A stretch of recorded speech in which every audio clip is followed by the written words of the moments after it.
Comparison price for Thursday, July 3rd, 2025, coming to you from the Nation Network studio, built by Arbor Lee, here at the Historic Wall Center. In this program, a presentation of Bet365. Matt Sakaris with Blake Price, four-time Juno Award winner Mike Rogerson from Ladysmith, British Columbia. Hitting switches and he's here, things. Yeah, from Ladysmith. Not producing from Mike's Ladysmith. going back to the island this way, a fantastic spot. Mm-hmm. In these summer months. We signed off yesterday and said, Nikolai Ehlers still out there. Pius Suter still out there. Hasn't been a crazy free agent market. In fact, in some cases, a lot more affordable than most of us thought. I'll take Mayor of Wrongville on a bunch of this because I thought there'd be crazy money thrown around with teams suddenly cap flush for the first time in a half decade. Two big deals signed today. One stupid one and one. Well, one stupid one because they needed to get to the floor, the San Jose Sharks. Dmitry Like, Orlov. when is the last time we were sitting there going, how is so-and-so going to get to the floor? I mean, 34-year-old Dmitry Orlov got 2 years at 6.5. That's one of the worst contracts handed out. and then San Jose claimed Nick Räty, who was on waivers from the St. Louis Blues, to further try to get to the floor. But Nick Ehlers has now signed, and it is completely reasonable, Matt. Yeah, 6 years, didn't even get the max 7, 8.5 per. Like, that is... I mean, we thought Boeser might do better than that. And everybody thought Nick Ehlers was double digits, and then Boeser's $1 million and a half less. Or Ehlers is in the 9-something range. Yeah. On the max 7-year deal. And look, I talked to a few people in the industry last night. In some cases, I think it's general managers just showing a little bit more discipline than they have in the past. In some cases, I think it's a middling class of free agents, particularly when many of the big names re-signed with their own clubs.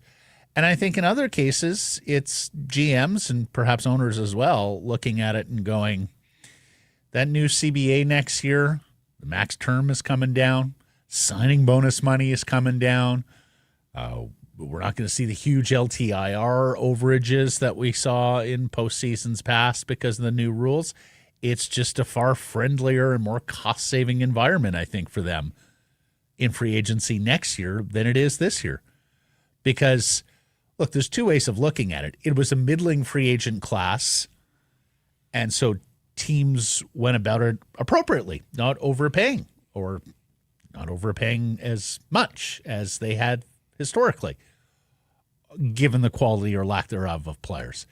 The other school of thought is, hey, economics, supply and demand. When you get the Sam Bennett's of the world re-signing and the Aaron Ekblads of the world re-signing and not going to market, and the Matt Duchene's and Brad Marchand's and go down the list, then that theoretically, by supply and demand, should increase, right? The competition for what was left over increase. The demand and leverage that these free agents had, and that has not happened. So I will take the L. My one retort to all that is, it usually takes one stupid GM. It takes one aggressive team to be like, I think we'll just win this race for player X, and I'll just pay him more. But there hasn't been that guy. Look, but there are examples of that, Blake. And you can go through any free agent class and point out and say, bargain, gross overpay. Right. You know, to Again, cherry was pick bad, individual examples is not the litmus test here. I was talking with I was messaging with the guys from AFP Analytics yesterday, and as of like 4 or 5 p.m. yesterday, their projections, 56% of the contracts had come under their projections, 43% came above. Now they're going to continue to check and Ehlers actually comes in above. They actually had Ehlers at 8.1 over 6. yeah. So Yeah. they were pretty conservative in their and I said to them, projections. How does that how does that line up with other years? And they thought it was probably close, but did allow that 13% gap between over and under their projections was probably a little wider. Yeah. And of course, with what some would argue perfect storm, right? Cap space for the first time in 5 years for a lot of these GMs. And yet that did not inflate or overinflate the value of free agents now that we have most of the big fish landed. So, and an interesting summer on that side of things, even if it hasn't really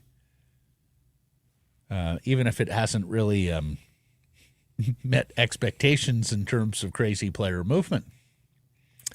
Yeah. No, now, Chris Johnston thinks there's going to be that everyone's waiting on Ehlers and that this is going to unlock a trade frenzy. Did I see that correct? And a lot of people have jumped onto that tweet, which I don't think he just threw out there ad hoc. Hey, he can't guarantee that, and I'm a little done with the prognostications of what the markets and everything, because we were told it should be an active trade market leading up to the draft. It was moderate. It was not crazy. Right. We were told this would be a crazy free agent class. It was not. We were told with all the cap space that there would be offer sheets. There have not been. Nothing has gone according to projections, so I will, all due respect to Chris Johnston, believe it when I see it. Yeah, and I think so again, theoretically, that makes sense to me. Like, for example, Steve Yzerman met the media in Detroit today, and he said, we're looking for a top 6 forward and a top 4 defenseman. The players we were interested in didn't even get to free agency. Yeah, exactly. Bit of a tell there. Numerous, examples. So, they didn't go, okay, who's plan B, the next best forward, the next best top D, throw all the money at them. So it makes sense to me that a guy like Yzerman, Detroit, long playoff drought, missed out on their free agent targets. Okay, let's turn to the trade front. What can we do to fill those holes and get those positions that we covet on the trade market? And yet, Blake, I still think there are a number of NHL GMs who operate in fear, that just want to be conservative, do not want to go out on a limb and take a big swing, despite the lessons of Bill Zito in Florida. For example, did you see that video from Carolina with Eric Tulsky? And Tulsky is known as a GM who sort of swims against the war current. room bids. Well, no, he's more he's an academic and than a old hockey guy, right? I just, and look, they didn't give you the entirety of the negotiation and process inside the Carolina war room, if you will, but like they believed in Keandre Miller. And Brind'Amour was there in the meeting as well. They talked about his skating. He talked about his gap control. They compared him to previous defensemen they had. And, I mean, the way the video makes it look like lickety split. They make the decision. Tulsky even says, I think we need to throw a second in there. Next thing you know, there is 3 assets going to the New York Rangers for Keandre Miller. That's a big swing. Now, you may not like the player, you may think it was an overpay. He's a divisive player. But wow, they sort of reconciled and were decisive about it. I get the sense that not many NHL front offices work with that degree of conviction. Or if they do, it's misplaced conviction like we saw here during the Jim Benning era. Let me ask Jim knew what he wanted and was going out to get it. It was just misguided. That guy, Jim? Yeah. Let me ask you this. There is really not much separating total dollars in the Ehlers and Boeser deals. Now, Boeser's over 1 more year. Yep. But does this Ehlers contract, given he's a more dynamic player? Well, he's faster. More creative, I think. I think his playing legs and contract will probably age better. Yeah. He's a little bit more of a playmaker than he is a finisher. So if you're Which would have fit the Canucks really well because if you're not going to bring in a center, a playmaking winger will do just fine. Mm-hmm. Now, he was never going to come to the Canucks by all accounts. No. But just in terms of dollars and cents, when you look at that, I would say, and again, yesterday, I don't think we ballyhooed the Boeser contract, but we said, hey, acceptable, reasonable in a vacuum. I would say this pokes a couple of holes into the Boeser deal. It makes it look a little less lustery than at first blush. This is a good deal for the Carolina Hurricanes. I think, given what they got, and given that it comes with no cost of acquisition. Let me ask you this, and we're going to get into Pius Suter here in a second. The Canucks went out and traded for a $5 million right winger, and then re-signed their own right winger, Boeser, at $7.25. Did they misread the market here? In which sense? Well, because you don't have your center, and you've now got $12.5 million in right wingers, neither of whom is a number one scoring winger. I mean, Boeser was that 2 years ago. They're hoping he gets back to that, but he's not a play driver, right? The plan wasn't let's deploy $12.5 million on right wing at the cost of spending no money and spend no money at center. Given the Canucks don't play a game for a long time, given that it's like 2 months till Labor Day, I'm going to give them the benefit of the doubt that there is method to the madness here. Because otherwise, if you just looked at what's happened so far, you'd be like, wow, that is an odd way to go about things. The least, the most replaceable position on your roster is wing. Mm-hmm. And you've nailed down a lot of salary on the wings. Yep. At the expense of center. And so we're asking on our Whistler Golf Club poll question, which would you rather, Evander Kane for 1 year at $5.125 million, or Pius Suter for 2 years at $4.125 million per? Plus, you get to keep your fourth-round draft pick you sent Edmonton for Kane. You can vote Kane, you can vote Suter, and the fourth. Huge numbers on this today. Do so at the Sekerson Price X and YouTube channels. I want to read a bunch of feedback here on this matter. First, from AFP Analytics itself. Very underwhelming deal for Pius Suter considering how thin that center market was, plus his solid play in a 2C role when Miller was traded, and he is a great 3C. Great value for the St. Louis Blues, and they later asked in another tweet, where are the Canucks? This is the deal they needed considering they need a center. It should have been easy. Fair enough. Cody Severson from Canucks Army. I mean, they kneecapped themselves trading for Boeser insurance, signed Boeser anyway when they were outbid on Dvorak, and are now manufacturing consent on a Dakota Joshua trade while saying the price was high on Suter. The no-plan is a trip. Hope it works in year 13, though. And look, he's right. Deploying $13 million, $12.5 million on right wing to be this short at center does look like the no-plan. Now, you can excuse that, and I had many people in my mentions yesterday, not quite arguing it this succinctly, but hey, they were agile and responded to the market. Right? Going back to Boeser? They needed goals. Yes, they needed goals, and Boeser was going to be the best opportunity to get goals, so at least they tracked back and recognized they were about to make a mistake, and were agile enough to do that. Fair argument. I hear that. But if you throw them that bone, then they can't be done being agile and responding to the market because they need that center iceman. So if you moved on from your position of we have to do everything to get a second line center, we all remember Rutherford, right? It'll be more expensive not to get that second line center. Okay, fair enough.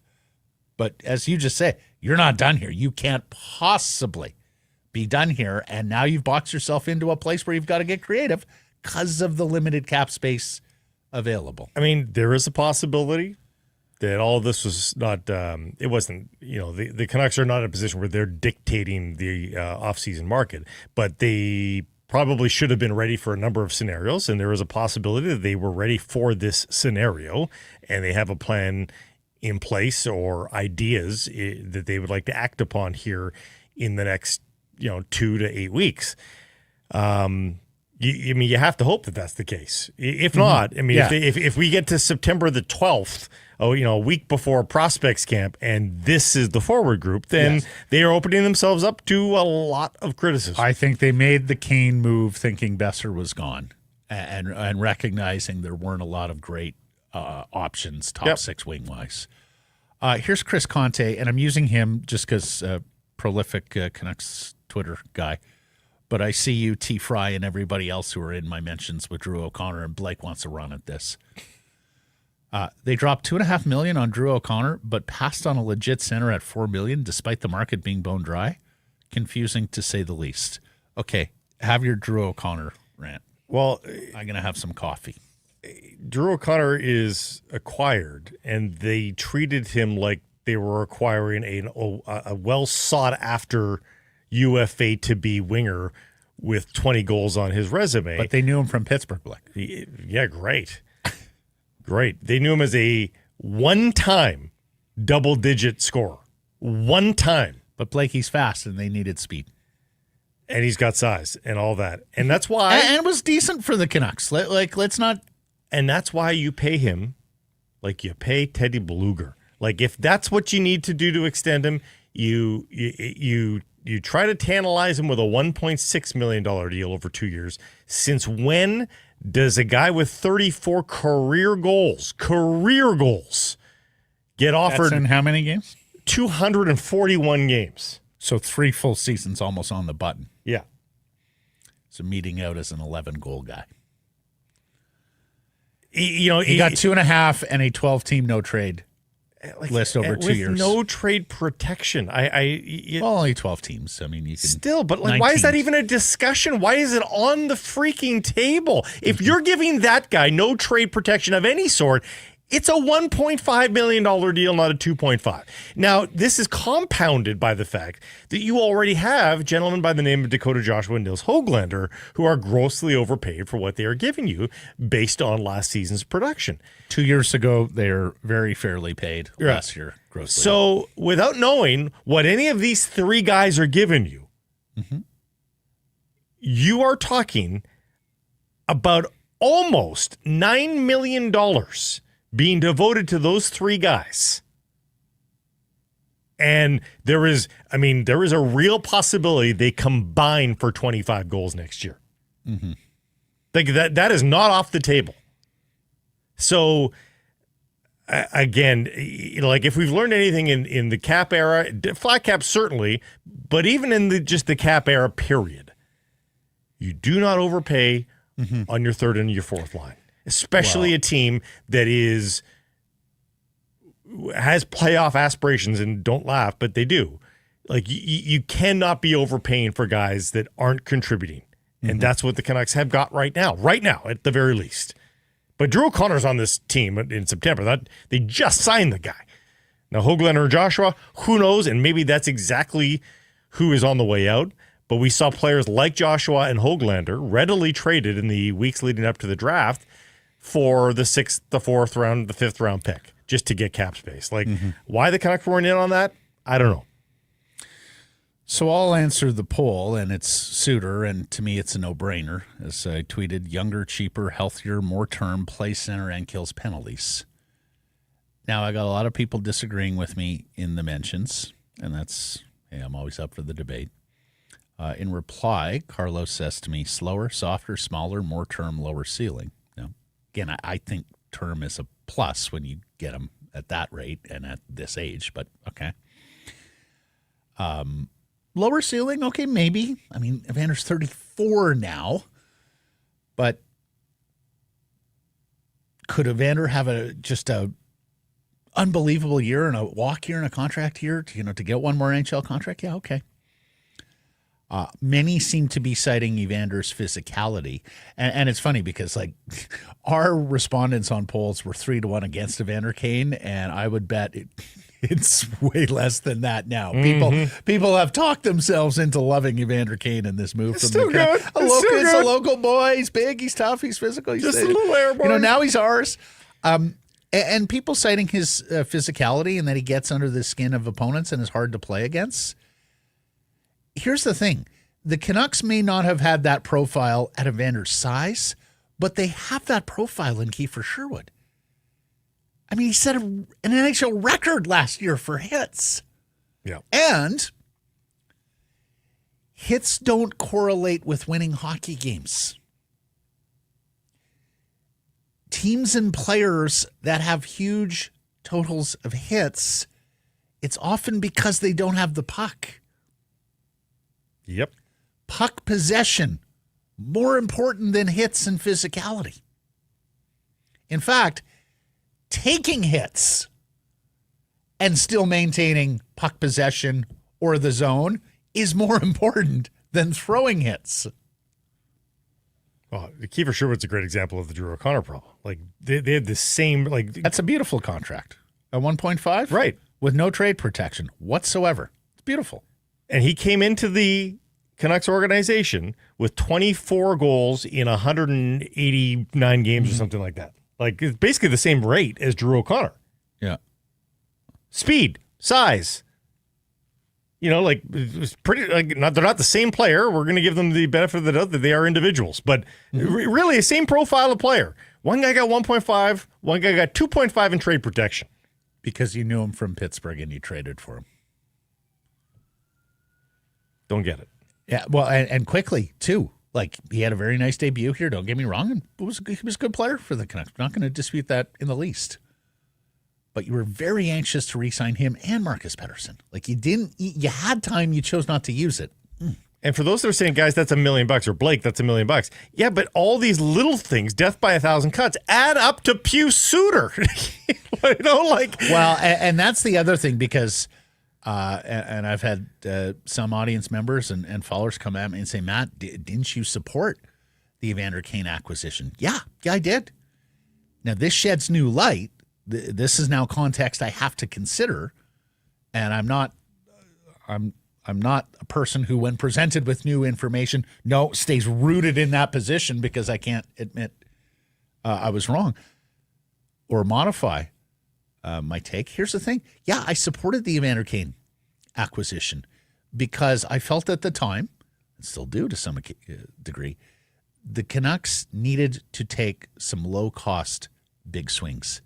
And for the most part, this was a low-cost big swing. Because, yeah, if Evander scores 25 goals next year and is an absolute ruckus physically and gives you that dimension over and above Kiefer Sherwood with better hands, being able to play with better players, if he opens up space for Pettersson because of his physicality and can finish some of the passes that he gets from Pettersson or DeBrusk or whomever else he's playing with, I do think there's upside there. We talked about it. He's playing for his last contract in the NHL. You should absolutely get the best out of Evander on the ice and off the ice. Didn't love that you had to take on the full salary from Edmonton at $5 million. What's the thing? And give up the 4th round pick, but I could stomach it. Drew O'Connor at 1.5, $1 million retained on Evander Kane. Guess what? You've got yourself Pius Suter. Yeah. Boom, right there. Well, and here's the thing. So, but if you're asking me who gets you further ahead, it's Pius Suter by a mile, folks. You win with center icemen. You don't win with wingers. Paul Murray said this years ago before he won 2 Stanley Cups with Florida in Winnipeg. And he even said, like, I don't mean to demean the wingers in that room. Some guys are going to be upset with me, but it's not how you win in the NHL. You win with goalie, centers, and defensemen. So for me, if you're the Canucks, you do Suter over this Evander Kane deal, or you do both. And like Blake says, you find your cap savings elsewhere. Because the problem right now, look at your center ice depth chart and what you're asking at every single nodule. Pettersson to bounce back. And I think there's a pretty good chance he will bounce back. I would sure hope he's very pissed off at just about the world after last season. and puts his best foot forward after a good summer where he can fully and properly train. Hedl at second line center, who was very good for the Canucks. Loved the zone entries, loved the speed, good size. Another concussion, has to stay healthy. Could be one hit away from not ever playing again. Let's say Räty, third line center. Loved the faceoffs, loved the progress he made last year.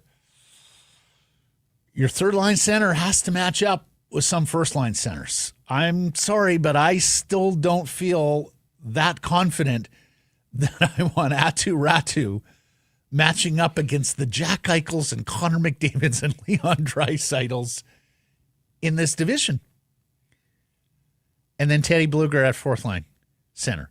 And then, lo and behold, if you get an injury, because let's face it, at some point next year, a Pettersson, a Hedl, a Blueger, a Räty, probably going to be injured, right? You're going to have to find a fifth center to play some games. Is that Nils Amon? Do you trust Max Asson to play center ice at the NHL level? Yeah, no, there's a lot of questions. So, and for those saying in the chat, they're not done. We said that right off the top. They're not necessarily done, but now they're going to have to spend assets. And you've boxed yourself into a corner cap-wise. So you're not, remember around the July 1st and draft, everybody's in the same boat. Nobody appears that weak unless you're really one of those guys at the top of the salary cap crunch. But now the Canucks are in a weak position. They appear desperate, and they're going to have to spend assets. Every team knows this now. They desperately need a center. They don't have much cap space. No. Oh, you want to send us Dakota Joshua? No, let's talk Elias Pettersson. That's who we're interested in. Let's talk next year's first-round pick. Yeah, that's what we're going to be interested in if you're looking for a center. Anyways, I hope Patrick Alvin and Jim Rutherford didn't have a lot of summer plans because they got some work to do here. I know there are some GMs, some front offices that can look at the work they've done this week and say, yeah, I mean, we'll keep our ear to the ground. We're always open for business, but for the most part, we're pretty much done. Canucks can't be done. Well, they can't. I mean, Jim Rutherford set himself up for this. With the comment? With the comment. The comment now. Because it's an unsolved one. It's going to be expensive to acquire one. It's going to be even more expensive not to acquire one. Yeah. We are in more expensive territory. We are in the more... We've been saying that since Tuesday. Welcome to more expensive. And this is the downside of having a verbose president. And we keep talking, Jim. We're not telling you to stop talking. But you put yourself in a position with your frank honesty where we can just point back and say, you said this. But again, good on him. It's a smart hockey public. We have incredibly smart fans in this community. Mm-hmm. They understand the salary cap. They understand centers over wingers. Yeah, the conversation is going to happen anyway. They understand deployment, so yeah, I think Jim loves talking hockey. And for most of his career, especially in Carolina, but even so in Pittsburgh, you couldn't have these sorts of conversations with your fan base. And most of your fan base wouldn't understand. He understood, well, this is a rabid hockey market. These people know what's going on. They understand good hockey. They understand bad hockey. They've just seen bad management. We've got to give them good management. Mm-hmm. Daily poll question brought to you by the Arnold Palmer Design Whistler Golf Club. Now taking bookings for any time during the 2025 season. The prime times are filling up fast, so get there. And whether you're golfing or just visiting Whistler, check out the patio, Palmer's Gallery Bar and Grill. It overlooks the 18th green, home of Whistler's best burger. Great selection of local beers there. Watch the golf, get some shade, maybe even see a bear. Follow them on social at Whistler Golf. And if you have a group of 12 or more, tell them about your group, whistlergolf.com/groups. Top story brought to you by Yellow Dog Brewing, Neighborhood Brewing, Foolish Winery. Suter signs a steal of a deal for St. Louis. Ex-Canuck gets 2 years at $4.125 million per season. I hadn't seen, perhaps this is broken. Did he get any kind of trade protection, Blake? The Puckpedias and Cap Wages of the world didn't seem to know that earlier in the day. I haven't seen anything updated further. on that. So again, Pettersson, Hedel, Räty, Bluger, or Bluger, Räty is your center depth chart here for the Canucks. I think Pius Suter and his people may have misread the market. Yep. And I frankly, I don't blame them. AFP had him as a $4 by $4.9 million projection coming off a career season. We heard that 5 number thrown out. Oh, it could begin with a 5. It barely began with a 4. Yeah, barely. And you'll remember how disappointed he was the last time he was at free agency, where he waited until August to get this deal done, and he even said he didn't want to wait this time around, but to still only get a 2-year deal. And look, this is not the whole context, but our producer Mike mentioned to us as we were chit-chatting about this morning, Pius Suter scored more goals and had a better plus-minus, imperfect stat, than Alexander Barkov last year. I don't think that risk sounding like a they didn't miss on Barkov here. No. But that is incredible. The number one center on the 2-time defending Stanley Cup champions and Selke winner. Yeah. Scored fewer goals and had a worse plus-minus than Pius Suter playing for a middling team in Vancouver. My biggest fear in the Pius Suter deal for a deal for the Canucks and Pius Suter was term. Like even let's say. Well, you asked me earlier in the week, will you go 5 years on him? Yeah. Like I thought for sure he's getting 4 on the market, and maybe as high as 5. But even at like 4.75 over 4 years, I was thinking, twisting in the wind. 4.12 over 2 years, zero risk. Zero risk for anybody. Yeah. Like, of course he'll take a step back. He might score 17 goals this year. He's still going to be of great utility, and you're out from under in 2 years. It's crazy. The other thing we should note here, because we haven't noted it yet this week, and it is true, and I see more and more fans mentioning it. Here's where the OEL buyout is coming home to roost a little, huh? Oh, yeah. No, it hurts. And look, I supported it, and I do still think they're further ahead because of the buyout. It had to happen.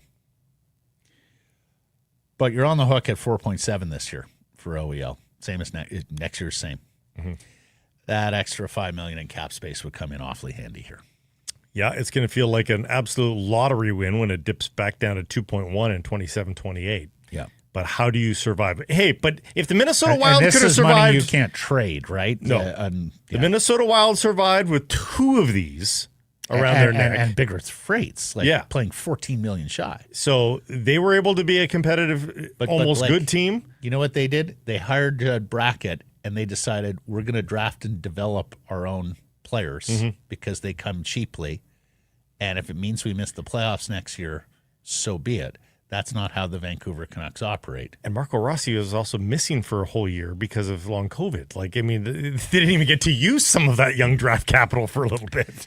Now, conflicting information about where the Canucks stood on Suter. Satyar Shah said, I heard the Canucks made an offer on Suter. I don't know if it was weeks or months ago. That was significantly more than what he signed for today. And I can believe that in total value. Mm-hmm. Dollywall says Canucks never could get to $4 million with Suter.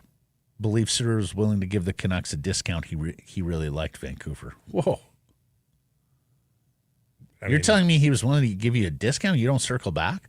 Like, if you want to praise them for being agile on the Brock Boeser thing and circling back, and especially with some history, which we're going to get into here in a second, where was the circle back on Suter? That was available to you, too. That agility was... When I first saw the numbers yesterday, Matt, first thing I said was either Suter really wanted out or the Canucks really didn't want Suter. And I think it's the latter. It sounds like the latter, based on how they've spent their money on, again, to beat the dead horse here, Drew O'Connor and others. How can you not get to 4 and not 4.9? How can you not get to 4 on a player like Suter? I don't follow that logic. Blake, I have trouble with the Pius Suter wanted out of Vancouver that much. No, for several reasons. Yeah, I don't agree. I Number don't believe one, it either. You're coming off a career year here. Number two, I mean, with Hedel and Pettersson's injury history, there were top 6 center minutes available to you here. Yeah. Robert Thomas, Braden Shen, you're probably not playing top 6 minutes in St. Louis. I mean, maybe Shen is aging out of being a second-line center and you see opportunity there, but I would be surprised if you're going to get, especially right now, if they keep Jordan Kyrou, and apparently they've been shopping him, but his no move has kicked in. Bottom line is, I think you would have gotten more offensive opportunity with the Canucks than with the St. Louis Blues. And then the other thing is, it's Vancouver versus St. Louis for a European. It's Middle America. It's not a tax-free jurisdiction. Mm-hmm. It's not a Stanley Cup contender. It's not like you were signing with a market of gravitas. Nope. Or a team right now that's on the cusp of doing something special. All due respect to the Blues, no one says I dream of playing for the Blues unless you're from St. Louis. Unless you grew up there. And they do have a pretty good minor hockey system now. They had a bunch of players who love it there and retired there, and they've, the Kachuk brothers, right? Mm-hmm. Have come through the St. Louis youth hockey program. Good on them. It's good to see that because there's a lot of NHL markets where they've been forever, that produce almost no NHL players, like Chicago. I think you can count on one hand the number of players that have been of any kind of NHL consequence from the greater Chicago area. Anyways, I would think that this was the Canucks drawing a firmer line than it was Suter saying to hell with them. And I can't believe they drew that line. I really can't. I can't believe that Neighborhood Brewing has released a cool pineapple tepache because I didn't know tepache existed before they released this funky little number. Tart tropical refresher inspired by Mexican tepache. Juicy pineapple flavors, hint of cinnamon even for some warmth. Be cool, laid back brew with a crisp and tangy finish that is just right. Check it out from Neighborhood. The Be Cool Pineapple Tepache. Tepache is made with the peel and the rind of pineapple. It's true. True story. Ian McIntyre, Sportsnet, reports Patrick Allvin quickly apologized to Brock Boeser after his deadline comments about if I told you what people were offering me for Brock Boeser. We're going to read his quote. We're going to read Brock's quote. We're going to discuss. Allvin, from my end, you're a good player, and I don't want to disrespect you or give you away. I would obviously, and he goes on, I would obviously take the words back, but that's on me. Here's Brock. They definitely apologized to me for how it came out. Obviously, that's important because it did come out kind of the wrong way, but they tried to clear the air as fast as possible. It's not that they didn't get any deals that they could have used, futures or whatever. And, as we suspected, and even more evidence there. The Canucks were offered futures for Brock Boeser, but Allvin was operating in an environment, ownership dictated, no steps back, got to make the playoffs this year. So needed roster players to supplant Boeser if you were going to make that move. And it allowed them to win 10 of their next 21 games. Yeah. Here's what I'll say about the whole situation. Unfortunate that it happened. I think Patrick was very rattled because I think he knew he was going to try to explain the unexplainable to Canucks fans, right? He knew.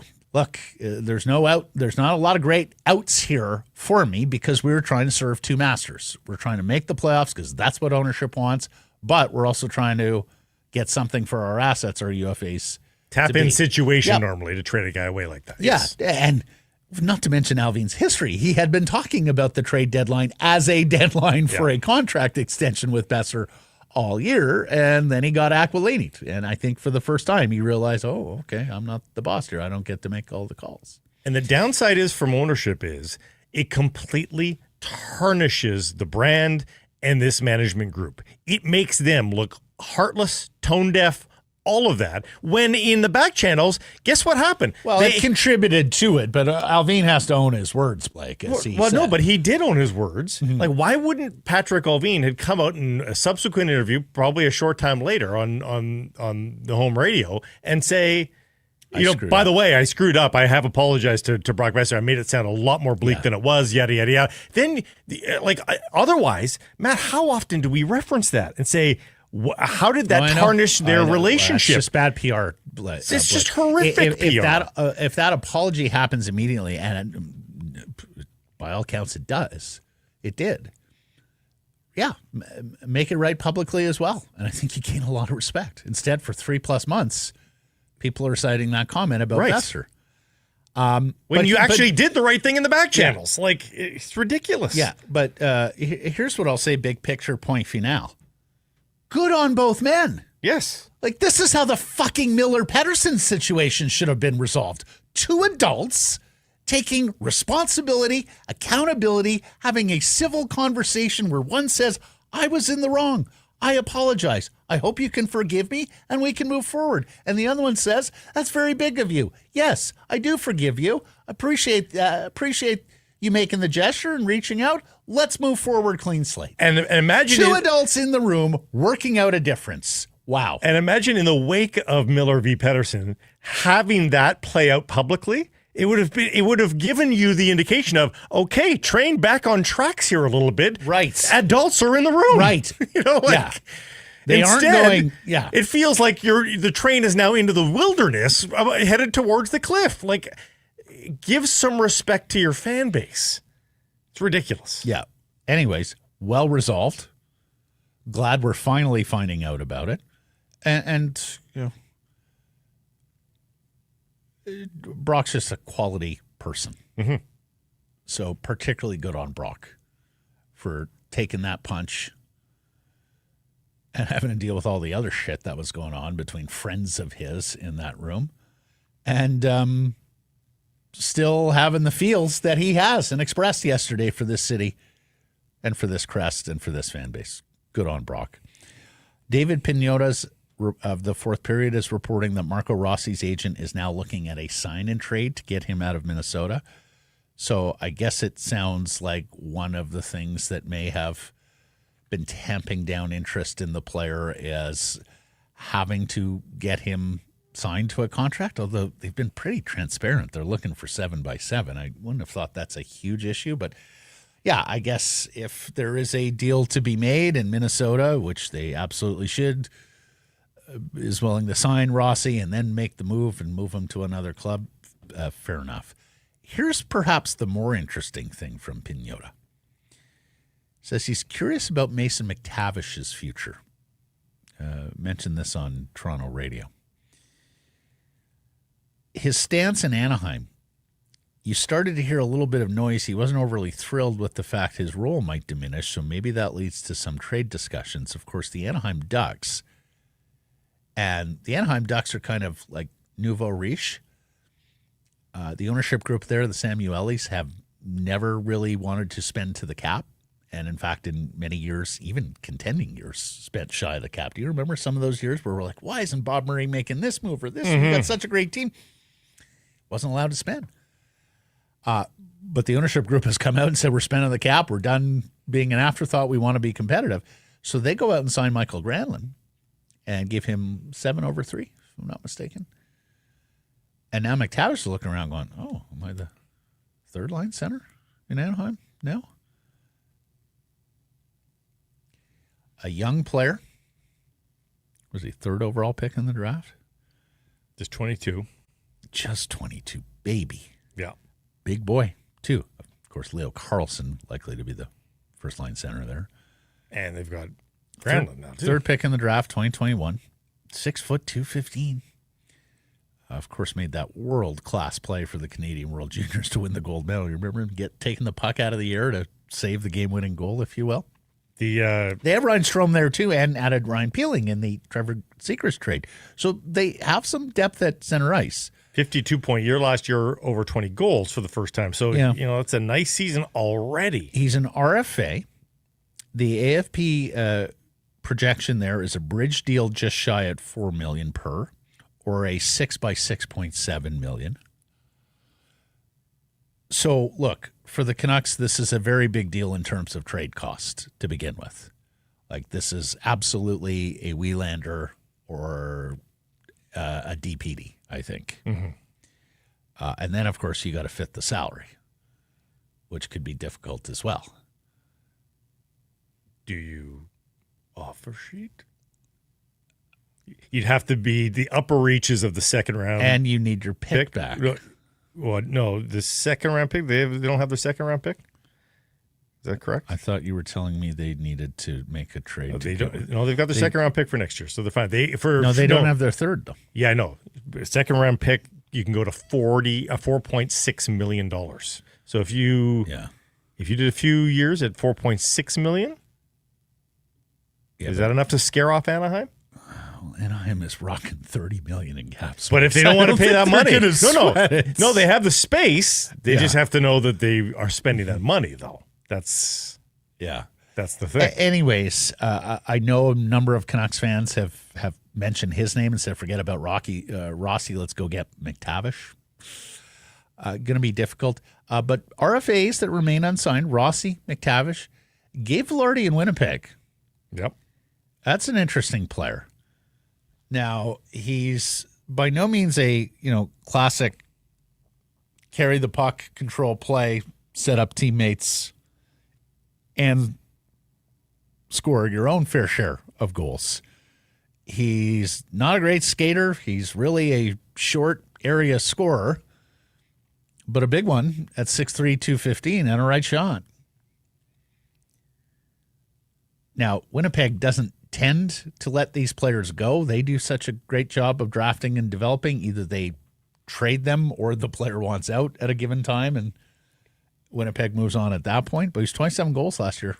Already 61 points. Given they lose Ehlers, I don't think they can afford to lose this guy. No, and they have $17.5 million in cap space as well. It's possible internal cap, if anything, for the Winnipeg Jets, but I don't think you're going to be able to trade futures for Vilardi or anything either. So, no, they're trying to win. Yeah. Lastly, and shame on us, this could be an early errors and omissions, certainly on the omission side. The Canucks released their preseason schedule Monday. Blake was unaware until about an hour and a half ago. No idea. It's not even on their website. Couldn't find it on their website. They had a tweet about it. There it is. Yeah. Mike's going to show you. Yeah. 6 games. 2 each against Seattle, Calgary, Edmonton. This will be the last year of 6 preseason games. We're moving forward, remember, with 4 and an 84-game schedule in the new CBA. The game on September 24th is at Abbotsford Center against the Flames. There's 2 at Rogers Arena. Yeah, that's good. One other name to keep in mind that was brought up weeks ago, but might as well bring it up now, seeing as the Canucks are trying to formulate their team here. Canucks still have the rights to Vitaly Kravtsov. Right. After his 27-goal, 58-point season in the KHL. Would you kick tires on 25-year-old Vitaly Kravtsov? Well, you have his rights, right? Yep. Yeah, so would you kick tires on asking him to come back, is my point. I mean, what's it going to cost you? Cost you nothing, right? Should. I mean, you got to sign him to a contract. I mean, he almost doubled his KHL points from 1 year to the next in full seasons. If all you have to do is sign him to a contract. I mean, sounds worthwhile to me. Again, he's not a small guy. He may have figured something out. And he's yours now. So yeah, if I thought he could play center ice, I'd be a little more attracted. Yeah, no, he's a winger. Yeah, so at one point people thought maybe he could be a big sort of shoot first center, but not so much anymore. Let's get to today's menu. It is brought to you by Greta. Fantastic spot to watch all the games, home and away, to pregame, to postgame. If you're going to the stadium and the arena, it's just steps away. But it's an even better spot for your upcoming party or event. If you're planning a summer sociable, a team-building event, maybe you got some family in town, reunion, whatever, great street food there, very unpretentious. The Smash Burger, absolutely delicious. And there's an arcade that encircles the entirety of the room. There's a game for everyone, hours of fun. For more info to book your event, gretabar.com. Greta, 50 West Cordova. Let the games begin. We will talk to Patrick Johnston here. He is covering the Canucks and development camp, although we stay on the big team here. Roll it back. Was that plan A? Very staunch supporter of Pius Suter. Patrick was quite critical of this move. And we'll talk to Rob Williams as well, who got his wish in Brock Boeser coming back.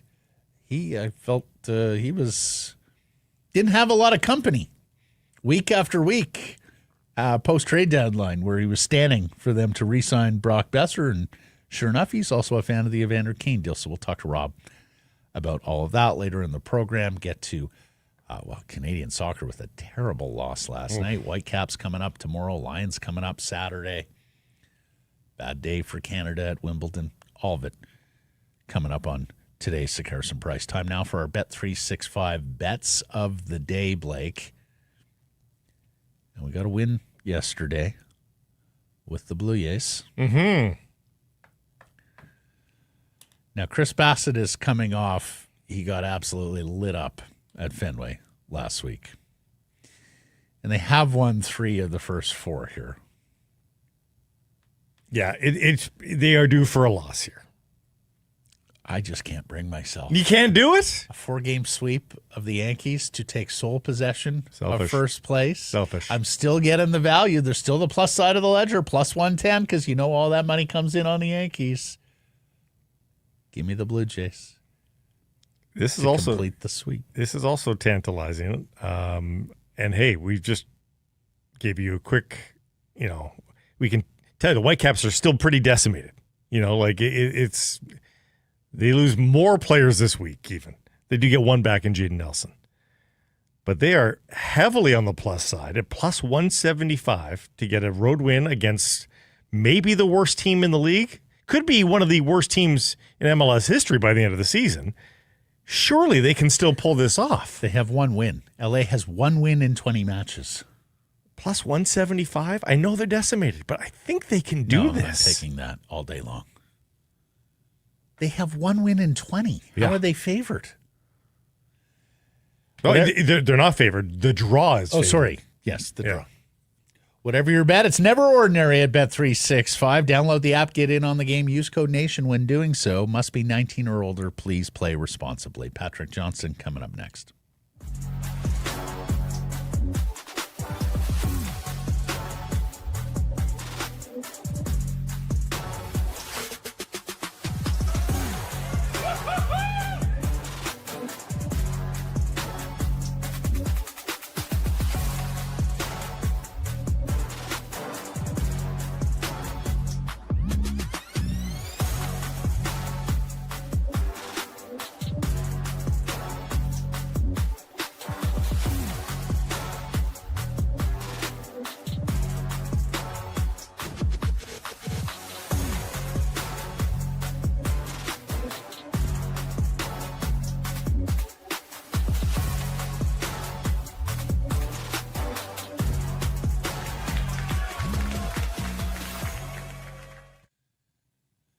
Hi, Matt. He's Blake. This is the historic Wall Center. And if I ever get behind the wheel of that BZ4X again, maybe I'll swing by and get you, because I know you enjoyed the ride as much as I did. This car is history in the making. Well, there's certainly a lot of history for Toyota. That's right. The Prius shook up the world. A hybrid? What is that? I read a stat that 97% of the cars in Norway this year sold electric vehicles. There you go. Jump behind the wheel of your own. The BZ4X. Amazing incentives right now, up to $5,000. Amazing financing, 0.99% over 36 months APR right now from Toyota. Go take one for a test drive and find out what we're talking about. A fully electric vehicle that'll have you passing by the gas pumps and in the HOV lane. ShopToyota.ca. Here's Patrick Johnston of the Province and Postmedia. He covers the Vancouver Canucks, and he is at development camp at UBC and excited, apparently. I'm just thrilled to be here. I was just still in, so took the e-bike to go get the Evo. Am I allowed to say that? Certain car share company. can bleep it out. Certain car share company which operate Priuses. So there we go. There you go. Yeah. And often when I'm riding around on my e-bike, I go down Still Creek in Burnaby and I go past Destination Toyota in Burnaby. So Oh, wow. There you look, go. and they've got a BZ4X. BZ4X. BZ4X. Yeah. And they got a big banner across the top. So I'm at least aware of the vehicle. I haven't driven one, but I'm aware. You appreciate We got to get you in one. Yeah. Vancouver, give me the big picture here, Patrick, after the draft and free agent. We haven't talked to you since last Thursday. What is your assessment of what the Vancouver Canucks have done or perhaps haven't done? Well, this was the plan the whole time, right? To roll it all back, right? Isn't that what it said? Yeah. Yeah, They were so good. Let's do it again. It is all a bit of a surprise as the kids roll through from the UBC summer camp in the background. So apologies for the noise, but no, it was. There's Molly. Sorry, I brought the kid with me. No, Sorry, who was that? That was Molly. She just. Oh, hi, Molly. Yeah, Yeah, she's adorable. Mhm. Anyway, but yes, roll it all back. Bring everybody back. That was all the talk behind the scenes and in front of the camera, as they said we're going to have to trade for a second line center, and it turned out they traded for a big bet $5 million winger, and they brought back Brock Boeser, and the only thing they couldn't get back was Pius Suter. So I'm a bit surprised. I guess I'm not surprised. You know, I mean, I said, as I said after the Boeser signing, I said, I guess we're surprised, but also not surprised. Why not? Well, I mean, listen, I'm not the only one who's been poking around on the Boeser situation since he was not traded at the deadline when everyone thought he should be traded at the deadline. And, you know, here's a guy that management was claiming they couldn't get a first-round pick for, which, you know, they certainly had an offer at one point with a first-round pick, but they didn't get the value they thought they would. They didn't think he was worth anything, and now he's worth $50 million. Now, I am clearly a huge Brock Boeser fan, so I am very pleased for the player to get paid. He was going to get paid somewhere, and I think to the Vancouver Canucks' benefit, they will get the player they think they're paying for. He has been a very good player the last couple seasons. They obviously would love him to stay fully healthy and hit that 30-goal mark every season. But on the whole, he shows up, he scores, he's a good two-way player. He is not an elite winger, but he is a very good winger, and he will make this team better. They simply, I think, got up to the window and realized there was nobody left and said, well, we need someone to play right wing, and we certainly know this guy, and we know he'll come back, and he did. So that's good. I mean, I think this team is better off with Brock Boeser on it. I'm still not sure about Evander Kane, and there's a lot of what-ifs in general. As we've said, this team had 90 points. They didn't make the playoffs, and now it's coming back without JT Miller and without Pius Suter, and it's a big bet on Phil Hedl. This team is a lot of big bets. It's a big bet that Thatcher Demko, who was good. I also talked to his agent, Jordan Newman, who said my player is fully healthy. So this is a guy that believes in himself and is a bet on himself. And you know what? To his credit, go get it done.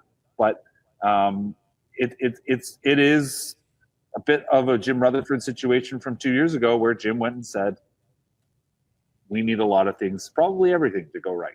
And I kind of feel like we're batting that spot because in the end, the situation down the middle, more than anything, is not as clear as it once was. And I think that is the biggest issue that still glares out at me about this team, in terms of, at least in terms of hockey playing ability. Is there more left here for the Canucks? What do you think they are thinking at this moment about their forward set in particular? Well, I think they know they would rather have a different mix at center. Teddy Bluger, I think you'd like to upgrade on Teddy Bluger. I think you'd like to give more minutes to Aatu Räty. But I don't know how you do that. You're kind of set up the way you are set up, and they're going to have to find. I mean, they would like to have more depth down the middle. I don't think there's any doubt about that. I like Philip Hedl. I think Hedl did well when he was playing, but to expect him to play an entire season, given what we've already experienced with him in concussion, I just don't think that's a strong, safe bet.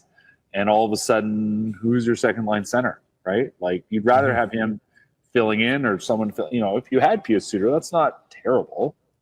It's not JT Miller, but you're still doing okay. But it just, everything feels like it's very much on a pinhead. Can we balance it all on this tiny little point and make it all work?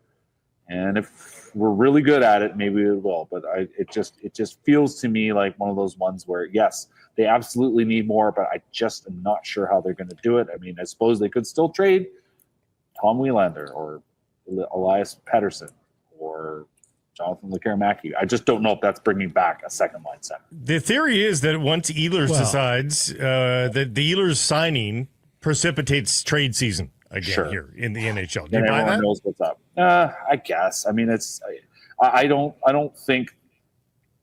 I just don't see us in a spot now where like one guy. There's not a lot left. And I just don't know who's really, truly looking to shuffle the deck the way the Vancouver Canucks have been claiming they've been wanting to shuffle the deck. I'm skeptical that it's going to take that's all that takes. We've seen so much happen already. Yeah. I never say never, and it's a long summer and trades do happen, but we're not in the world of the blockbuster anymore. Everything is very difficult to make happen. I mean, yes, Mikko Rantanen got traded twice, but you look at those trades, and they took a lot of stuff the Canucks don't have. The Canucks don't have a ton of picks to trade. They don't have a ton of prospects to trade. They don't have a Logan Stankoven in their back pocket. It's a very difficult spot the Canucks find themselves in. Do you think there's any world where, after the re-signing of Derek Forbort, bringing in Pierre-Olivier Joseph, the progression of Kirill Kudryavtsev this past season, do you think there's any world where they have to look at themselves and say, it's got to be DPD if we're getting that second line center? I mean, we've talked about him before. Sure. I certainly, in his, I guess it's his rookie season. Did he play? I don't remember how many, but his cameo that we saw, I mean, we saw a lot. It was good. Did we see a player that stands out in a way that everyone's going to, oh my God, I have to have this guy. This guy is the next Gustav Forsling, and I'm not sure we're at that point. We're at the point where, he's an NHL defenseman, but there's a lot of teams that have guys like him. Would they like to add him? Sure. It's nice to have a young guy on a cheap contract. Absolutely. I'm just not sure that's a guy on his own that, again, brings you what you need. Yeah. We're back to the do they and we value him more than the rest of the league. But, the reports were everyone was asking for him, calling him. Yeah, sure. So. Yeah, no, that's fine. I mean, everyone can ask for him, but, like, really, what are you getting? Like that. Well, second line center, or sure, at least the centerpiece, or a second. If Rossi for DPD and a something else. I mean, that's what I'm wondering if they're staring down the barrel. But I mean, you're looking at 15th overall and a player didn't get it done. No. Sounds like that player was Dakota Joshua, if you can believe the Dollyball report that they're souring on him. If that wasn't enough, well, DPD is certainly an upgrade on Dakota Joshua in terms of an asset. Yeah. And I understand them not wanting to make that move because you love what you saw in the young man, and he gives you a profile on defense that you don't have, and he's young and cheap and all of those things. Plus, it's fun having two Elias Pettersson on the team. Yeah. But, I just do wonder if they're going to get that move done, if it's now going to have to include one of those assets, and particularly this one that they have previously been unwilling to surrender. Yeah, in the end, I think I think you've nailed it, Matt. It's that the package concept that they've had so far has not been enough. So does that, they clearly need to add more. If that's really what they're going to go do, if it's going to get a Rossi or somebody like that, they're going to have to go bigger than they've been willing to go so far. And like the other, part of the, yes, we know that they're hot after Rossi, but like, is he when you sit back and you go, okay, is he really the solution? Is that really? I mean, I like the player, but given what we think this team needs, which is more guys, not personality-wise, perhaps like Evander Kane, but playing style-wise, they need guys like that. Marco Rossi is not that. I do like the skill set. I think he makes this team better. I'm just not sure he's the guy to throw a huge package after, because there are always things that can be done. It's just the Canucks just don't have a lot to do it. That's still not a huge package, but if it's a medium package, like Marco Rossi on a contending team can be your 3C. Yeah. Oh, exactly. Yes, but as And this team's a long way from continuing. I think you need someone in front of him. Among the bets, and this is my column today. Among the bets is Elias Pettersson returning to the form that we last saw in January 2024. That's a given. That's a baseline. A long list of things, right? Yeah. And those alone, if you were going to become a contending team, let alone a playoff team, you need more engines, right? The spine of the team has a huge gap in it, and there's just my point is as long as you don't overpay for the contract as well when you acquire Marco Rossi. First of all, there's the cost of acquisition. Then you have to sign the player, and as long as that money is not too crazy, 3 years down the road, when you think you might be a contender, I think he's still fine on your team. He's not going to be the engine that's driving your team, but I think he's still a nice player to have. Yeah, absolutely. Talking sign and trade there too. We mentioned in the opening block, there's talking sign. The agent's talking sign and trade now, apparently. Yeah, to get the 8th year. Yeah. But he's RFA. Does he qualify for the 8th year? Sure. No, you have to be 27. Is he 27? Oh, okay. No, it's UF. It's a UF. No, it's a UFA. Yeah. What is more surprising or maybe outrageous to you, that they're going to pay 12.5 on right wing for Boeser and Kane, or they'll be spending 13 on goaltenders starting in 26, 27? I think it's the goaltender part.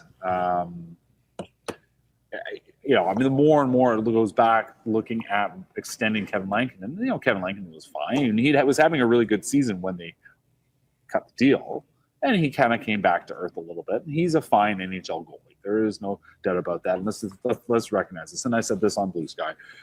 The Oilers' lesson clearly is that you need to spend a little bit more on goaltending than they have. I really think that. I'm not sure it's the extreme of going $10 million to Sergei Bobrovsky. Bobrovsky's been great, but the Canucks have paid Thatcher Demko, Connor Hellebuyck money. He was a Vezina finalist last year. That's the thing I think perhaps have forgotten. He was second in Vezina voting in 2024. That is an outstanding goalie. We know that he can be outstanding on form. The problem is that 3 years in a row, he has suffered an injury that has kept him out for some time and has led you to wonder if this is sustainable. Now, when he is on and healthy, we know he is an excellent goalie, and that is the bet the player has made here. He took a 3-year deal. He'll be 33. He is betting that he is going to get another big deal when he's 33. He's got the AAV he's been after, and he should be able to perform, assuming he remains healthy, right? This is a guy that has been in that conversation, and rightly so. Now, is it still worth paying $13 million to your goalies? And I guess with the world going to cap, it's going up, and you can sort of sit back and say, well, by the time this one starts, you're starting to see a world where the Eric Ekman-Larsson cap penalty goes down, and you're not carrying McCabe's contract anymore, and it just seems like a strange allocation of funds and a strange process.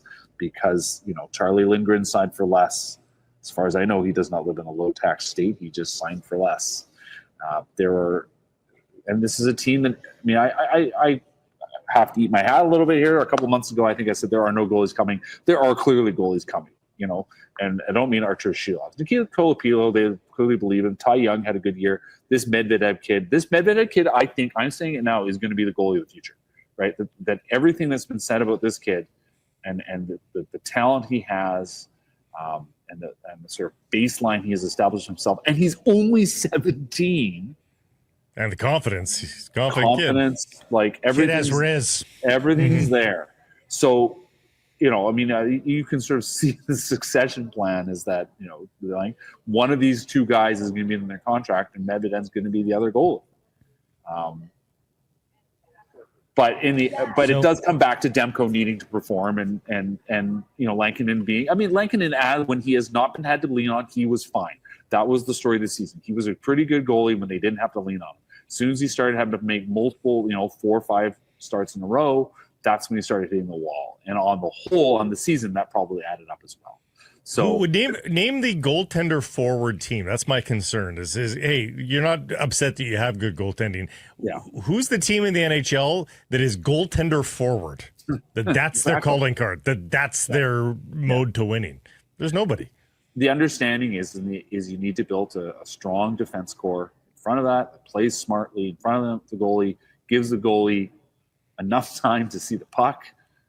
And then if the goalie's good enough, he can stop you to where you need to be. And, of course, the Oilers got good enough goaltending to get themselves to the Stanley Cup final. But in the end, one of the many reasons they lost was because they didn't have a big game goalie. And the Canucks are making a bet that their big game goalie is going to be exactly that for 4 more years. Mm-hmm. Normally, I delight in bickering with you, Peach, but how are Florida and Tampa not goaltender forward with Bobrovsky and Vasilevsky? Because their MVPs and the trophy-winning players are the ones that are driving that team. You know, I'm not saying you don't want good goaltending. Of course you want good goaltending. Yeah.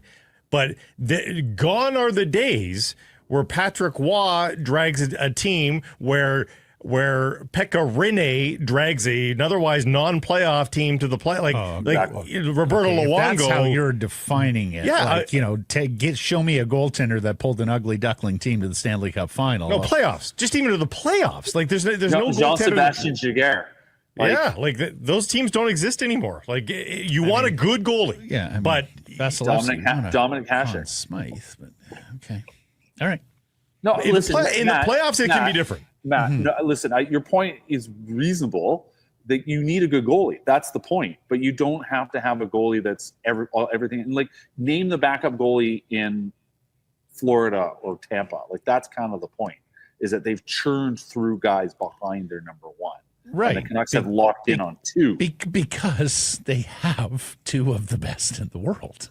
Well, but look how many starts they've churned through with their backups, though, too. But Bob and Vasilevsky do not play 65, 70 games anymore. They've been smartly deployed, and they play very, very well, and then they play in the playoffs. And they're durable. They don't get hurt. And that's the other big point. Yeah. That's exactly it. So have you answered our Whistler Golf Club poll question? Evander at 5.125 or Pius at 4.125 over 2 with a pick? What's your preference? Pius, like the Swiss Army knife factor is just so there. I don't think he's an out-and-out number 2C, but he's a guy that's great as your third-line center, and he is a very handy second-line winger. And kills penalties, and obviously, career-high season. He's not going to score 25 goals again. No. Watch me eat my hat. But the all-around... There's so many... Yeah. I see so much because I've stand for Pius even before yesterday, and I've got so many people in my mentions saying he's not going to score 25 goals again or shoot whatever percentage he shot. That is so missing the point. The value in this player is not exclusively in his shooting percentage or his goals per game or his goals per game or goals per season. Yeah. It's everything else that he does, plus he secures the most important, or does more to secure the most important position on the ice, or one of them, center ice. Yeah, I don't see I love Evander Snarl too. I love the story. I love the physicality. I supported that deal, but because I think they need to take some big swings, and this was relatively low cost. At 4 years, albeit the $5 million isn't great. But either do Pius Suter or do both of these, and find a way to clear some other cap. I am not a fan of plus minus as a raw stat, but I will say this: look at Pius Suter's career plus minus. He's an even player on his career, and he spent 3 seasons playing for Chicago and Detroit. Right. Like he played for some pretty bad teams before he came to Vancouver, and then he was on a not great team this past season, and he was +2, and he played heavy minutes down the stretch. Like, this is a guy that does not get scored on. He's a very, very good player. And listen, I get fans. They like seeing goals. They like seeing exciting, flashy players. I get it. Those are the ones that draw their attention. And Pius Suter does not draw their attention the same way. And they get caught up on exactly what you said, that he's not going to score another 25 goals. Well, that's not the point. He has been a competent, very solid two-way player for his entire NHL career. And he is coming off the best season of his career, and it was proof in the pudding that this guy, no matter the circumstance, shows up and he gets it done. And this is going to be a big hole. I mean, I talked about JT Miller off the top, but this is another hole that they have to fill. Like, this is a guy that did so many things well and in all facets. Listen, Teddy Blueger works hard, and I've appreciated him as a penalty killer, but he is not an offensive threat. And he is not going to replace those minutes at all. So that's and as we talked about in the first segment, you're only two other penalty killing forwards who played more than a minute per night on the shorthanded unit, Kiefer Sherwood and Drew O'Connor. So there's a sizable hole there. Can you remind me who Drew O'Connor is?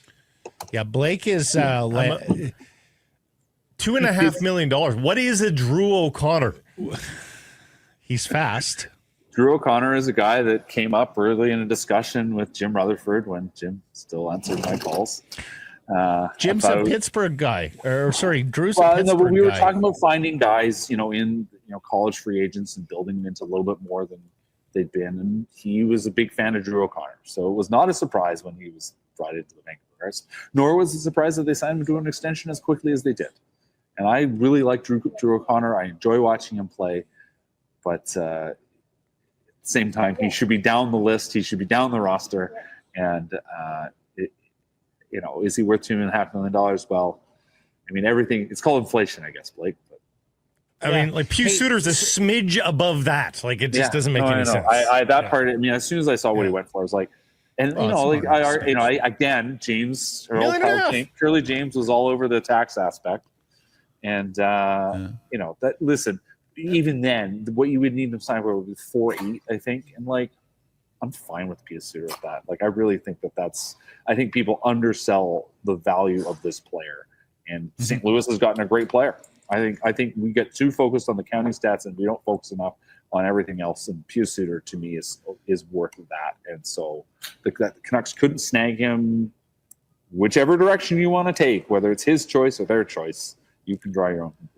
Just quickly, are you hearing likewise they're souring on Joshua, that if a salary has to go out to get that 2C, he's going to be the one? I had not heard Joshua. I had heard Blueger, but I'm also not. Well, Teddy. You're trading Teddy. You're trading the both penalty kill. You'll lose both your primary penalty killers, as much as the guy who's taking the face off. Yeah, I mean, in the sense of that's a hole we see that you'd like to push him down on. Like, as our third line, Teddy Blueger should not be our third line center, essentially. No. That's all that's up right now. Yeah. Okay. You mentioned pudding. Molly lit up there. She's thinking pudding pop, ice cream at the rink. So go be dad. Thank you for this, and we'll catch up next week. Take care, guys. Sick Harrison Price from the historic Wall Center. And these days, with the stretch of weather in the forecast, you need assistance. Simply Spiked would love to provide thirst-quenching assistance during this tough times of sunshine and frivolity. Simply Spiked. Put it into your locker for these tough times. 3 flavors made with real fruit juice, and 3 flavors. Again, I think they do themselves a disservice to say 3 flavors. Yes. 3 families of flavors. 3 very good, Blake. 3 lemonades, 3 different lemonades in the lemonade box, 3 limeades, 3 different limeades in the lime box, and 2 different peach varietals inside the peach box. You've got to check it out. Simply Spiked is at your local liquor store for your next summer hangout. You must be legal drinking age. Please celebrate responsibly, but celebrate with your Simply Spiked. She took a couple to the beach yesterday, a thermos of ice. Perfect. Just the right amount of sweetness. Here's Rob Williams, the national sports editor of the Daily Hive and its Offside Sports vertical, fresh from a trip to Orlando where he was at the FIFA Club World Cup. How are you, Rob? Doing great, guys. Roberto, the football guy, returned once again. And you saw Jonathan David's future club in Juventus. Right. How about that? That's right. Juventus, Man City. That is a big boy matchup, Rob. Well done. Was there good sizzle? In for the big ones. What was the atmosphere like? Good. Was there a lot of sizzle to it, or did it feel like it was an exhibition game? It wasn't quite full. No, I thought it was. Yeah, I mean, it didn't feel like I was in Europe watching the game necessarily, but it was. There was definitely like tons of crowd support for both teams. The one that I actually thought that really had great atmosphere was Flamenco LAFC. There was I mean, it was maybe 60% full, the stadium, and there was maybe 10 LAFC supporters there, but there was like 20,000 plus Flamenco supporters that were standing the whole game, chanting, and we were kind of in the thick of that atmosphere, so that was really cool. Well, the Juventus fan base worldwide. And I'm sure some of the Manchester fans would like a trip over to Florida, a little warmer. Yeah. Than the 2-week summer in Britain. Okay, Rob. Well, we got plenty of Canucks news to dig into because we missed you last week. So let's have at her. First on Pius Suter and the deal he signed in St. Louis. What do you make of that? Surprising. I thought it was a surprising last few days, actually, while I've been away. For the $4+ million, I think that was in line with what we'd been hearing, that the Canucks weren't maybe going to be prepared to go as high as what Suter would command, and that does seem a little, it does seem kind of on the high end. I know that the cap's going up, so we've got to change kind of our expectations on salaries, but just 2 years. I think that's the key. Just the 2-year term. That, I mean, I can swallow that number like that. So to me, when I saw the 2-year term, originally reported for $4 million, I thought, I think you do that deal and you find a way to clear cap space. Like you get rid of a winger or two that you have a surplus of wingers. I'm looking at like a projected lineup right now. They're fourth line wingers. I know we've been talking about will some of these Abbotsford guys come up and claim spots? Like where are they going to do it? You've got Drew O'Connor, Nils Höglander, Dakota Joshua, Kiefer Sherwood. Those are, for me, those are like your bottom 6 wingers. That's pretty good. But there's a gaping hole in the middle, and you've lost Suter. That hole gets even worse. So, I think that for me, that I was very surprised at the term. So let's ask you the Whistler Golf Club poll question because it relates to one of the other news happenings we haven't talked to you about, Evander Kane. Evander, a 1 year at $5.125 million, or Pius at 2 years at $4.125 million, plus you keep your 4th round pick. Which way you hedging? I think you guys asked me about Kane like a few weeks ago, and we were prognosticating. Yeah, we did a show speculating on Kane when it was known he was going to be traded by the Oilers, and it's funny, Rob, because the market was 3-1 against that signing going in.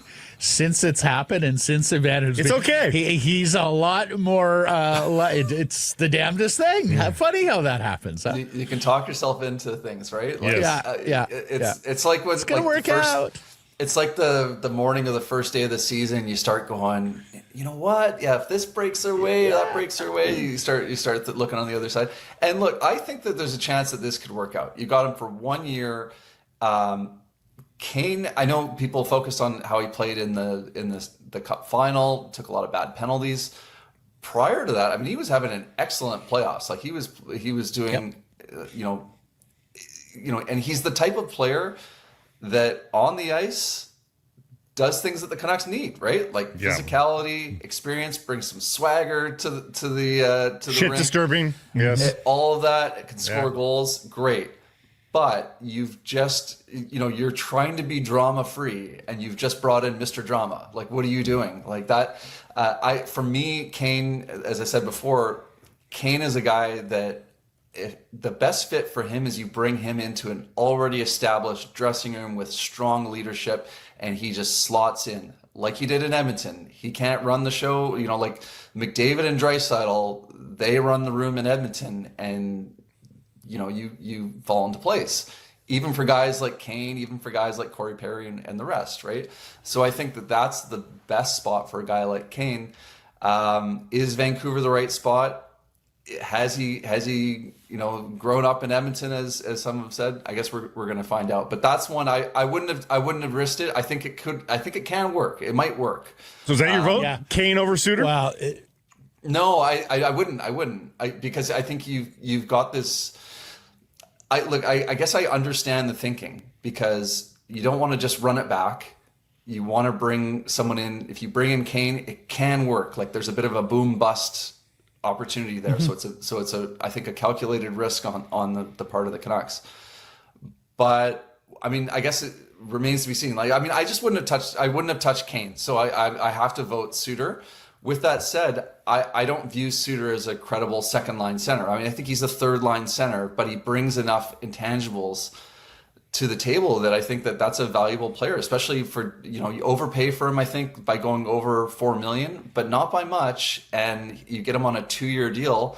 That's fine, right? Like, is he a second line center? I think he's I think he's a 3C, but you don't have a 2C right now, right? And so I think you go with him, and you bring him and Hedel in, and maybe one of them rises to the top. You kind of get it on the aggregate that way. If you find a legit 2C, you can move Suter to the wing. And one of the biggest keys is he was so good with Bluger on the PK. Now you've got a bit of a question mark on your PK, Huge. and that's that's a risk now going into the season. What are they going to do? It's not just second, third line center, right? Like this is a multi-layered miss for the Canucks, because you are now, here's your center ice equation. Elias has to bounce back. Hedel has to stay healthy. Räty or Bluger has to fill third line center. You're susceptible to injury or underperformance in any of those spots, and you're looking for another primary penalty killer for the third best unit in the league, minus Pius Suter. So, I just look at all of those potential issues now on one side of the fence that Suter would have helped solve many of them. Okay, so Robin, with all Versus- that said, well run down there by Matt. Are they done here on the forward lines, or do they shake it up with the trade of some of those bodies that you talked about? And I've been critical already of this today, like Höglander, O'Connor. Like, again, why did O'Connor get that money? You have to explain that one to me like I'm 5. Dakota Joshua, like those 3 guys in particular are jumping off the page as, I don't want to be disrespectful and saying colossal waste of money, but they've got to prove that they are worth that money again. Yeah, you're spending too much money on the wings and not enough in the middle right now, right? And I think that most good teams are built up the middle. You can kind of get by with a AHL call up on a wing and kind of fill in that spot with a couple of other guys. Least amount of duty is on the wing, so you can get Exactly. That's the easiest job. Yeah, it's much harder to do that by having an AHL call up in the middle of the ice, right? There's so many potential problems that can occur when you do that. Are they done? That's the one part here where I'm not ready to just completely pan them for their off season, because I don't think that they're done. I mean, we know that they're going to try to make a trade. Does Marco Rossi end up here still? We'll see, right? And what other moves could be made? I don't think Patrick Allvin's going to go 2.5 months without making a trade. So, but we'll see, right? And that's always that was always the issue, for the Canucks this offseason, is they're not flush with prospects and picks, because they've made those mortgaging the future deals a bunch of times, even in just the last couple of years. So you don't have that, you already made the Elias Lindholm trade. So you don't have that first round pick prospect that you can move in a deal now. So that's why I was always sort of like, I know we've been talking about like, okay, trading that first round pick. And I was always like, I'm open to it, and I'm open to trading the prospects on D, but I'm not jumping at it, because I just think like, okay, you got to be a little careful here with the moves you make. But yeah, barring a trade, it does look like they're going to go into next season it's kind of like last season. They went in with, okay, you've got a lot of questions on D, looking very thin back there. You have Myers and Susie and no safety net, and now they've got Petey, Hedel, Räty, Bluger, and no safety net. We'll see. It blew up in their face last year, and they're hoping it's not going to next season. I got to give you a ton of credit, Rob Williams, because when the trade deadline came and went and Brock Boeser was still a Vancouver Canuck and everybody was screaming, I can't believe they managed the asset this way. He could have fetched you this, that, or the other thing. You were firm, sir. No. Bring back Brock Boeser. You need goals. He scores goals. Don't overthink this. This is simple. Re-sign Brock Boeser. Take a bow. I just always thought it was going to be really difficult to replace him, right? Like everyone, it's easy to sit back in April and go, okay, you can sign Sam Bennett, you can sign Nikolai Ehlers, you can sign, pick your UFAs. Well, how many of those guys made it to unrestricted free agency? Far fewer than I thought. I mean, it was unreal how many guys were off the board by the time we got to July 1. But then the second part is you got to get that guy to want to come to Vancouver, right? And the best available free agent that wanted to come to Vancouver was Brock Boeser, and the second best was Pius Suter, right? So re-sign your guys and figure out another way to do it, right? Like I kind of feel like, okay, what if you re-sign Boeser and you trade Garland? Now you've got some assets, right? If you just let Boeser walk, I don't know how you get better by letting your best goal scorer walk out the door. I don't know how you score more goals if you just let him walk. Now, the problem I envisioned was that all these GMs are going to have extra cap space, and just the prices are going to be just so out of this world crazy. I don't think that really fully came to fruition. It did not. The part that I didn't envision was that just they would all get re-signed and that nobody would get to July 1. So yeah, I mean, you look at Boeser's AAV, under 8. I don't know what we thought it was going to be, but that seems palatable. But it's, the risk is you sign him for 7 years. Like, how does he age? What does he look like at age 33, 34, 35? But I think there's risk in bringing in a new guy and giving him $7 million, right? So I think the devil versus the devil you don't know. I think Boeser brings a lot of good things. Like, he doesn't make you faster, but he provides a lot of things, scores goals, good defensively, great in the room, popular guy with that. Maybe keeps the vibes up enough for Quinn Hughes to want to come back. But yeah, to me, it never made sense why they were almost like burning that bridge.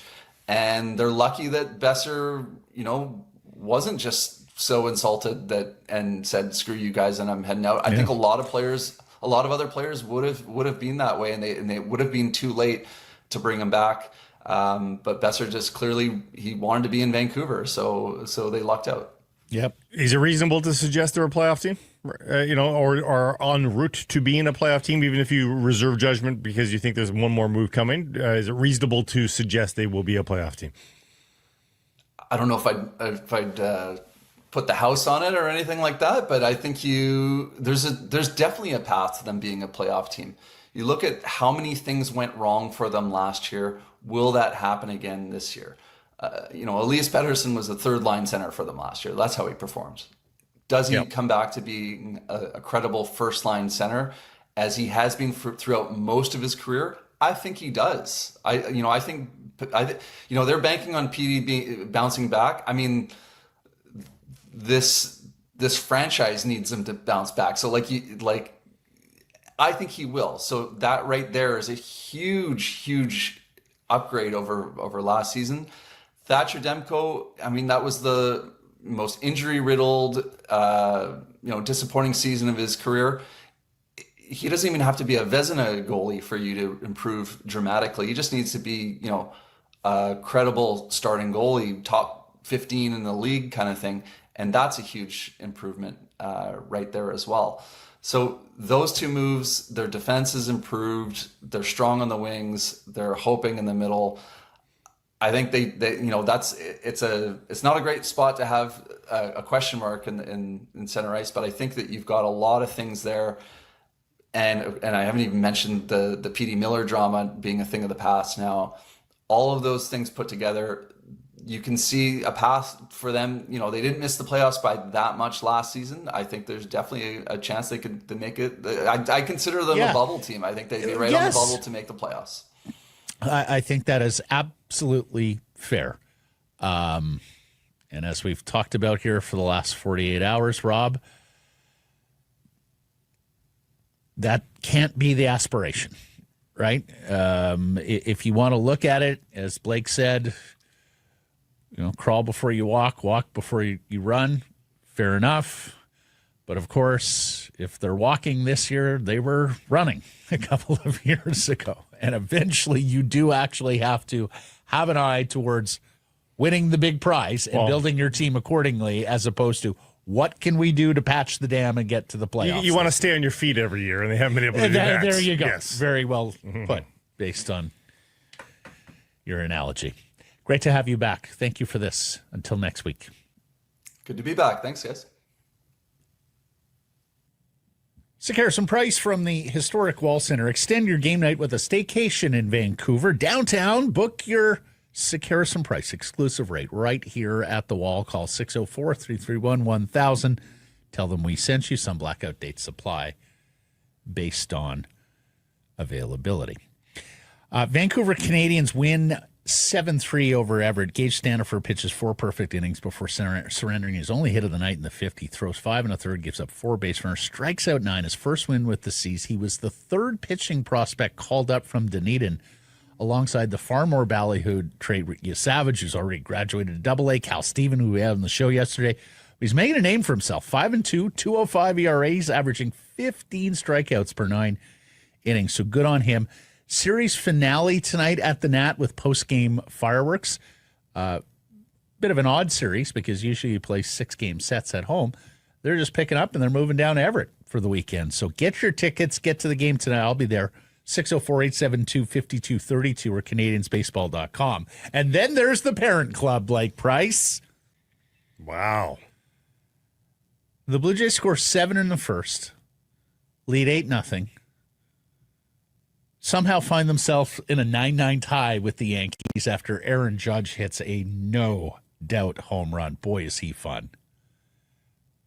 But they score 2 in the bottom of the 8th, win 11-9, now 48-38, a season best, 10 games over 500 in a tie with the damn Yankees for first place in the American League East, and they go for the sweep tonight with Chris Bassett on the mound for the home team. The only regret for them has to be the fact that Tampa's still playing so damn well. Tampa's been very good. They're not going away. So the 3 of them now, Tampa, Toronto, and New York, all with 48 wins. Virtual tie atop the division. Tampa is one of the few teams in the big leagues that has a starting rotation of 5 guys who make every start. It's the damnedest thing, Blake. No bullpen days, no unlisted starters. They were one of the innovators of the opener. They were the opener innovator.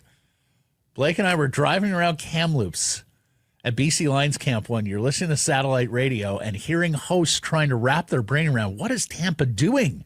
We were on our way to Rivershore to play golf. That's right, with Kevin Oates. Yeah. What is Tampa doing? Their starting pitcher went an inning? They plan to pitch 5 or 6 guys today? What is this sorcery? And you got to hand it to the Blue Jays because, the NHL and NBA seasons end, their free agent periods come, and for the most part go, and they're right there, getting hot, stepping into the breach, the sports breach, to entertain you throughout the summer. First time, I shouldn't say first time, but last night she's like, I'm going to the beach, you want to come? I'm like, no, I am watching the Blue Jays tonight. I sat down to watch 9 innings yesterday.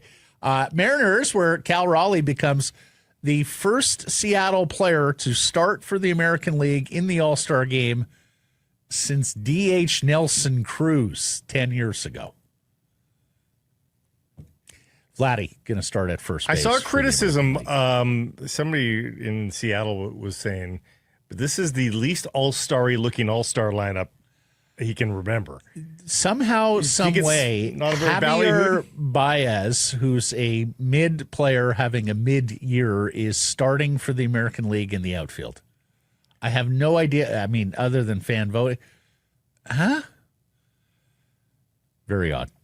Whitecaps without Andres Cubas, Giuseppe Bovalina, who's ill for tomorrow's match against the Galaxy. They're looking to sweep LA after beating LAFC on Sunday. They get Jaden Nelson back from international duty. And who'd have thought that we'd be lamenting the suspension yellow card accumulation of Ralph Priso as well? But, when Cubas is gone and no Ryan Gold is around, Priso has turned into a very nice understudy that comes in and just eats minutes, keeps things safe. And now he's not there. Like, I don't know what this midfield looks like when those set Berhalter, like... Jesper Sorensen is earning his money this year on two fronts. Number one, coach, what's your lineup and formation going to look like on a game-to-game basis with all the injuries, defections to international duty, and, of course, heavy schedule. And then, of course, by just all the winning they're doing. I think this would be my guess, is that Vite plays as the 6, and you put Sabi inside with Ngando. That's the only way I can see it. I think you have to start Nelson. He says he doesn't want to overtax Nelson. Nelson's fine. He's been training the whole time with. And he didn't play a lot for Canada. No, he's not tired. He thinks he's not up to speed. He thinks he might be not fit. No. Give me Jaden Nelson. Yeah. 90-plus minutes of Jaden Nelson, please. And the Jaden Nelson we saw early in the season, who was extraordinary. Yeah. They're home Wednesday to face Valor FC in the second leg of the Canadian Championship tie. That is 2-2 on aggregate. Tickets, whitecapsfc.com. Oh, it was already a bad week for Canadian soccer. It got worse last night. It did. See, the Canadian women were obliterated. Embarrassed. 3-0 by the USA. Head coach Casey Stoney skewered the performance, calling it unacceptable and a reality check. She says she's going back to the drawing board on player selection, game plan, and preparation. Possession 66-33, shots 22-7, shots on target 8-3, passes 558 to 296. Fouls 13 for Canada, 5 for the U.S., which tells you that Canada was 3 steps behind doing whatever they could. She cited unforced errors. She even went after their fitness level, and they've been together for a while. Yeah. None too pleased, the English coach of the Canadian women's team. And, of course, that should have been one of 2 Canada-USA matches last night. Alas, the men lost in the Gold Cup quarterfinal to Guatemala. That meant the U.S. got them instead of Canada. They advanced 2-1 to meet Mexico, who beat Honduras 1-0. If you want to sleep better a little bit, Guatemala looked really good. They looked pretty good. Canada, like they should still have won the match. I'm not saying they shouldn't have, but Guatemala, people are now saying it's now maybe in the 5th or 6th ranking of CONCACAF now. Like they've really improved. U.S. scored a beautiful, classy first goal. Diego Luna's He's special a good player. Yeah. BC Lions, where a big list of injuries remain. Defensive lineman Jonah Tavai, Dwayne Hendricks, off-season import free agent. They really like him. He'd be a big miss. Tyler Packer at right guard, as well as receiver Seven McGee. Some backups on defense. Nathan Rourke, Mathieu Betts, Jeremiah Masoli remain limited. We will see where that goes today. Keon Hatcher, who leads the Canadian Football League in receiving yards. Josh Woods, we're back at full practice Wednesday. They had very high hopes for Josh Woods before a season-ending injury last year. He's looking to make his 2025 season debut. Lions in Montreal Saturday, looking to snap a 3-game skid. Canadian singles are done at Wimbledon. Victoria Mboko, who, as we know, lucky loser qualifier, she falls in the second round, but so does Felix as a seeded player, and he loses to the 125th ranked player in the world. Disappointing Wimbledon. It is getting to the point, if we're not there yet, that this golden generation of Canadian tennis players are not going to likely break through again after Bianca's U.S. Open win, right? Well, the thing is, Layla got to a final. I would almost give Layla as much chance as any of the men. I think we're almost into Mboko Diallo territory here, Blake, in terms of the next wave and hopeful for them. You say because that. I just don't see Felix is Felix or 24. Dennis. Yeah, but I hear you. Like their performance leads you to that. But like they should be able to, even Chapo, who's 26 now. But on the men's side, you're in a Sinner Alcaraz world now. Like the idea was, okay, the big three are eventually going to retire. There will be a breach. Some players have to step into it, and Chapo and Felix will be well positioned to do so. Well, they haven't. They've been bypassed. I don't care. By a couple dozen players. I don't necessarily care about Grand Slam titles. I do. Give me some. Well, ultimately, yes, but Grand Slam thrills, I would be satisfied with. And there's been no Grand Slam. So, like thrills. Genie gave us, like Milos gave us. Yes. Okay. Like, get me to a semi. Get me to a final. Right. At least. Exactly. Give me to a match that basically stops Canada, where you sit there on Twitter and everyone is engaged in one of these Canadian players in a U.S. Open semi, Wimbledon semi. And we've got a lot of bullets in the chamber, but none of them are getting fired here. Like, it's really frustrating. Poll question results, Whistler Golf Club. Poll question results from Wednesday. Are the Canucks back to everything has to go right to be a playoff team? Yes or no? The people said? People said yes. They did. Percentage? 56. 74. I was really surprised optimism by this. abounds. No, that's pessimism. Everything has to go right to be a playoff. I see. 3 out of 4. Or though maybe there was some confusion with the question. Yeah. That's on us. I was surprised. I thought there would be more fair weather than that.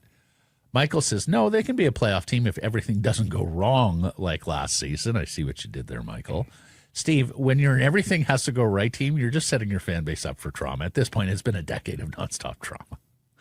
Jesse, people are forgetting how much better, deeper, younger, more dynamic their D is than what was last year, and that's fair. Early part of the season, the Canucks were deficient on defense. And even when they way better, even when they acquired Pettersson and all that, like I do believe a training camp with that new defense core will get everybody on the same page. There's an advantage there. William says, I think a few small things could go wrong, and they could still sneak in. Not too many though, and nothing too major. Yep, that tracks as well. Errors and omissions from yesterday's program. I have a couple.